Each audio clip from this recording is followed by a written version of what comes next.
हाल ही में उत्तर प्रदेश और बिहार और इसके बाद अब दक्षिण भारत में जिस तरह से हिंदू धर्म को लेकर बयानबाजी हो रही है। हाल ही में जो दक्षिण भारत में डीएमके पार्टी है उसके एक मंत्री हैं उदयनिधि स्टालिन, जो कि मुख्यमंत्री के लड़के भी हैं। उनका एक बयान आया है कि जो सनातन धर्म है वो बीमारी की तरह है, कोरोना और जैसी बीमारियों के जैसे है, तो इसको इलाज नहीं किया जा सकता, इसको खत्म किया जा सकता है। इस मामले पर किसान किस तरह से देखते हैं, क्या सोचते हैं? किसान नहीं, पूरा भारत इस पे विचार करता है और सोचता भी है। देखिए, सनातन धर्म पूरा भारत ही नहीं, विदेश के कई देश जो है सनातन धर्म को मानने को तैयार हो गए हैं। सनातन धर्म कोई हिंसा नहीं है, सनातन धर्म कोई वो नहीं, सनातन धर्म एक इंसानियत और मानवता धर्म है। इससे तो बड़ा कोई इंसानियत और मानवता से बड़ा कोई धर्म होता नहीं है। लेकिन ये जो नेता लोगों को बुखार चढ़ा हुआ है, आज भारत के नेता जितने भी नेता हैं, ये जात और वाद और धर्मवाद की बात इसलिए करते हैं कि उनकी रोटी पक जाती है, नहीं इनकी रोटी नहीं पकेगी।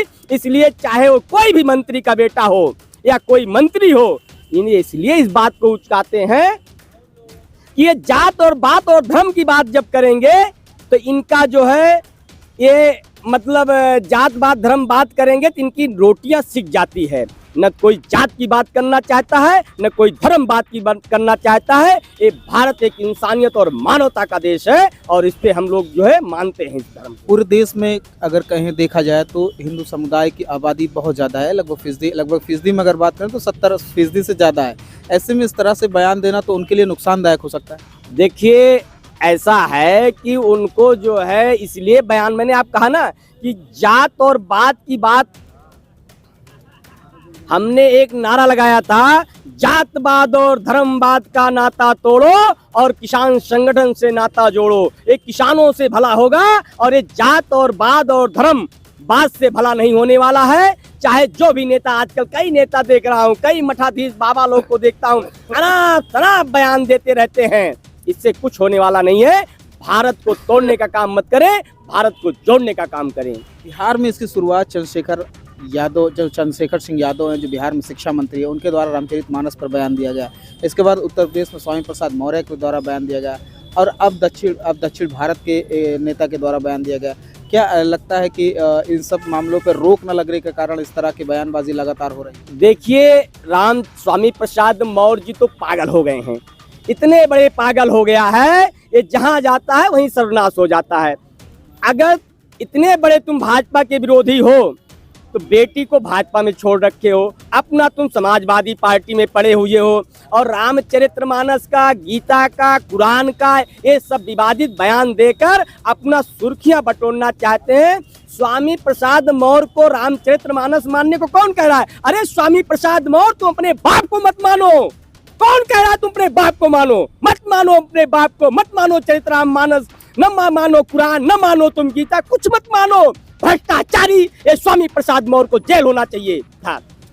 उत्तर प्रदेश सहित देश में केंद्र में भी राज्य में भी भाजपा की सरकार है, इसके बाद भी कार्रवाई नहीं हो रही, क्या कारण? कारण इसका ये है, साफ साफ जान लीजिए, भाजपा सरकार अपनी पटल को भूल चुका है, अपने रास्ते से भटक चुकी है और उसका कारण जान लीजिए। ये लोग समाजवादी पार्टी में थे, आज जो भाजपा के विधायक बने हुए हैं। ये लोग बसपा में थे, आज जो है भाजपा के विधायक बने हुए हैं। ये लोग कांग्रेस को लूटा और आज भाजपा में बने हुए हैं। इसलिए भाजपा का अंत हो चुका है। अवसरवादी नेता, ये अवसरवादी नेता, ये मनोवैज्ञानिक नेता है, इनका भाजपा का भी अंत हो चुका है। ये जिन जिन पार्टियों में नेता जाते हैं उस पार्टी की समाप्ति हो जाती है। इसलिए अब भाजपा अपने पतन को भूल चुकी है, किसानों की बात को भूल चुकी है और ये भ्रष्टाचारी हो चुके हैं। ये बसपा में भ्रष्टाचारी किया, समाजवादी पार्टी में भ्रष्टाचार किया, कांग्रेस में भ्रष्टाचार किया, आज भाजपा में मंत्री विधायक बनकर बैठे हुए हैं। इसलिए भाजपा का भी अंत होने वाला है।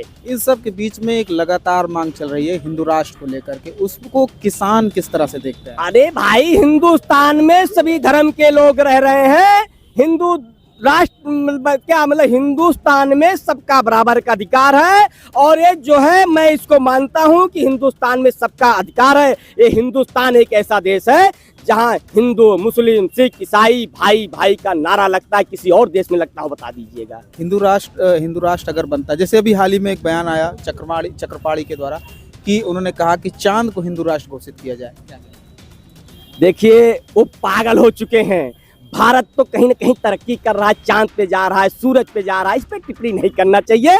हमें किसान का भला कैसे होगा इस पे चर्चा करना चाहिए। कोई मंत्री, कोई सांसद, कोई विधायक किसानों का भला के लिए नहीं सोचता देश में है। 1 साल से भी ज्यादा किसान आंदोलन चला, ऐसे में इस तरह के बयान अब आ रहे हैं, जैसे धार्मिक मुद्दे को बढ़ावा दिया जा रहा है, रोजगार के मुद्दों पर बढ़ावा नहीं दिया जा रहा है, किसानों के मुद्दे पर बातचीत नहीं हो रही। क्या लगता है ये डाइवर्ट करने का मामला पक्ष और विपक्ष? आप बिल्कुल पक्ष और बिल्कुल विपक्ष आप भी हमारे ही परिवार से हैं, मीडिया के लोग कहीं बाहर से नहीं आए हैं, ये भी हमारे ही परिवार के हैं, जानते भी हैं। आज जो 1 साल से किसान आंदोलन दिल्ली बॉर्डर पे चला, किसानों ने घेरा, आने वाले 24 को किसान इसका जवाब देता तो किसानों को जात बाद में बांट दो, धर्म बाद में बांट दो, और इनको जो है ये मंत्री लोग ये सब एक चट्टू बट्टू हैं। आज देख रहे एक इंडिया पार्टी बनने जा रही है, किसान का मुद्दा कोई नहीं उठा रहा इंडिया पार्टी में, मजदूरों का मुद्दा कोई नहीं उठा रहा इंडिया पार्टी में, किसानों का भला कैसे होगा कोई पार्टी नहीं उठा रही है। केवल पार्टी जोड़ लो, अपने भ्रष्टाचार को बचा लो, बस इसीलिए पार्टी बन रही है। इसलिए अभी तक किसानों का कोई भला करने के लिए नहीं तैयार है। अगर एमएसपी नहीं तो किसान बूथ पर वोट डालने तक नहीं जाएगा। नोटा दबाएंगे?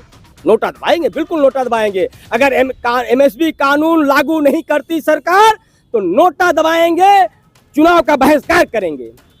कहीं ना कहीं कोई पार्टी तो जीतेगी। पार्टी कहाँ से जीतेगी? वही जैसे एक बार 26 दिन की सरकार कांग्रेस की चली, 13 जी की अटल जी की चली, ऐसे चलेगी और सारा कर्जा जो है किसानों मजदूरों के ऊपर लटता रहेगा। यही होगा और कुछ होने वाला नहीं है। थर्ड फ्रंट का किसान नहीं बना सकते? देखिए किसान तो मजबूर है, किसान जिसको चुनता है किसान नेता बन जाते हैं, और जब वो सरकार बना लेते हैं तो कहते हैं कि किसान को भूल जाते हैं। स्वामी प्रसाद मौर्य जैसे अपने बाप को नहीं मानने को तैयार तो किसान कैसे मानेगा? नहीं, किसान जो है वो अगर सरकार में वो खुद अगर विधायक या सांसद बन जाए, या वो खुद पहल करे और एक फ्रंट बनाए खुद का किसान, इसके बाद जो है सत्ता में अगर भागीदारी लेते हैं तो क्या उनके भले हो सकता है, या वो करना नहीं चाहते, या कोई समस्या आ रही, क्या दिक्कत? हम किसानों के पास आज आधुनिक देश हो चुका है, इतना पैसा ले लोग लुटा रहे हैं, इतना पैसा है व्यापारियों के हाथ में। पैसा खाएंगे थोड़े ना, पैसा खा नहीं रहे, लेकिन बिना पैसे का तो जैसे जात बाद में बांट रहे हैं ना, ऐसे पैसों में बांट देते हैं, गुंडा बाद में बांट देते हैं ना। किसान गुंडा होता है ना, पैसे वाला होता है, कहाँ से चुनाव लड़ेगा? ये चुनाव नहीं लड़ेगा। एक किसान अपने घर लाठियां मजबूत करेगा, जिसकी भी सरकार बनेगी उससे अपना अधिकार लेकर रहेगा। देश में 5 राज्यों में चुनाव होने हैं 2023 में, वहां पर किसान क्या करेंगे? हमें तो लग रहा है कि भाजपा जा रही है, स्थिति खराब है, लग रहा है भाजपा जाएगी, क्योंकि मैंने आपको बताया ना कि वो लोग ही हैं जो कांग्रेस, सपा, बसपा से आकर भाजपा में आ चुके हैं, इसलिए अपने रास्ते को भटक चुकी है भाजपा अब जा रही है। अंतिम समय चल रहा है। हाँ, अंतिम समय चल रहा है। तो मैं बहुत पहले बता दिया था कि भाजपा अगर न सावधान हुई तो इसका अंतिम सांस चल रहा है। धन्यवाद।